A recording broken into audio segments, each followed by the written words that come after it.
សួស្តីបងប្អូនអ្នកទស្សនាវីដេអូខ្ញុំទាំងអស់គ្នាក្នុងនេះខ្ញុំមានវីដេអូចែកលេខមួយទាក់ទងនឹងប្រភេទខ្សែ iPhone ណាតែយើងសាកទៅភាសាខូចសាកទៅភាសាខូចហ្នឹងមូលហេតុដោយសារអីអញ្ចឹងថ្ងៃនេះខ្ញុំចេញមកស្រាយពីមូលហេតុដែលវាខូចមូលហេតុធំដែលវាខូចគឺមាន 2-3 ចំណុចដែរហ្នឹងហើយអានេះខ្សែ iPhone អានេះប្រភេទLightning to Type C ចឹងហើយមួយទៀតប្រភេទ Lightning នេះប្រភេទ Lightning to USB ចឹងវាប្រភេទខ្សែទាំងពីរហ្នឹងវាបើយើងអត់ចេះប្រើវាខូចដូចតែគ្នាហ្នឹងឯងព្រោះដោយសារតែប្រភេទ iPhone នៅលើកវាមាន chip វាប្រភេទពួក Android វាអត់មានទេ Android មានពួកប្រភេទ Type C ប៉ុន្តែបើពួកmicro ធម្មតាហ្នឹងវាអត់មានទេតែ iPhone វាមានណាវាមានតាំងពីយូរយារណាស់មកហើយនេះមូលហេតុដែលយើងសារខូចដោយសារចេះនេះឃើញចំណុចខ្មៅនេះហ្នឹងអាហ្នឹងមូលហេតុតែវាធ្វើឲ្យយើងខូចខ្សែដោយសារអីដោយសារតែយើងសាកបដើយើងប្រើប្រាស់បដើអញ្ចឹងវាធ្វើឲ្យក្តៅព្រោះអាកន្លែងឆេះហ្នឹងគឺខ្សែកន្លែងដែលខ្មៅហ្នឹងគឺជាខ្សែចរន្តដែលវាបញ្ជូនភ្លើងចូលកាលណាតែវាធ្វើការក្តៅហត់ខ្លាំងវាទៅជាឆេះចឹងណាវាឆេះ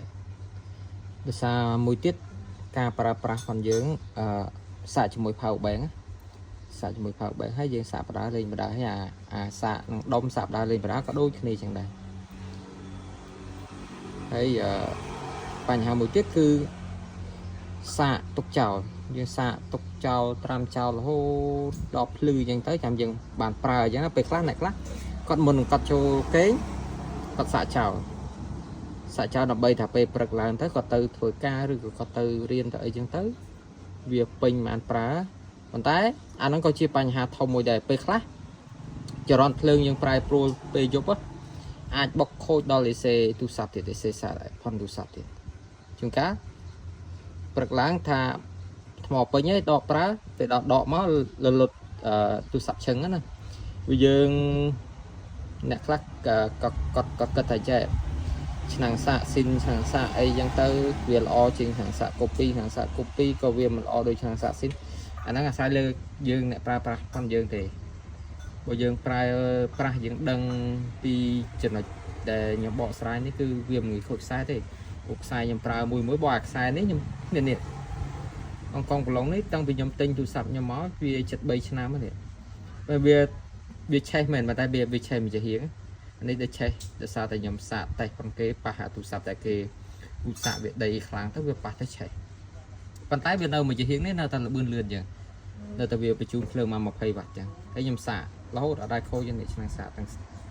ងដុំបាទខ្ញុំក៏រសាកបដាលេងបដាអញ្ចឹងក៏វាមិនងាយខូចដែរហើយអ្នកខ្លះឃើញគាត់គាត់ថាទិញទៅបាន2 ថ្ងៃ 3 ថ្ងៃខូចអាហ្នឹងមូលហេតុមកពីយើងពេលខ្លះយើងប្រើយើងឆ្ងាញ់នឹងការប្រើមានន័យថាតាមដានពេលអញ្ចឹងទៅជាសាកបដាលេងបដាទៅជាវាខូចអានេះជាវីដេអូចែកលេខទេប៉ុន្តែបងប្អូនគាត់អនុវត្តតាមក៏អនុវត្តទៅក៏មិនអនុវត្តតាមមិនដឹងធ្វើម៉េចទេព្រោះបើជាងខ្លះក៏គេមិនចែកលេខទេព្រោះអានេះជាមុខរបរដែរណាព្រោះគាត់ខូចខ្សែកាន់តែច្រើនយើងលក់បានកាន់តែដាច់អរគុណសម្រាប់ការទស្សនាវីដេអូ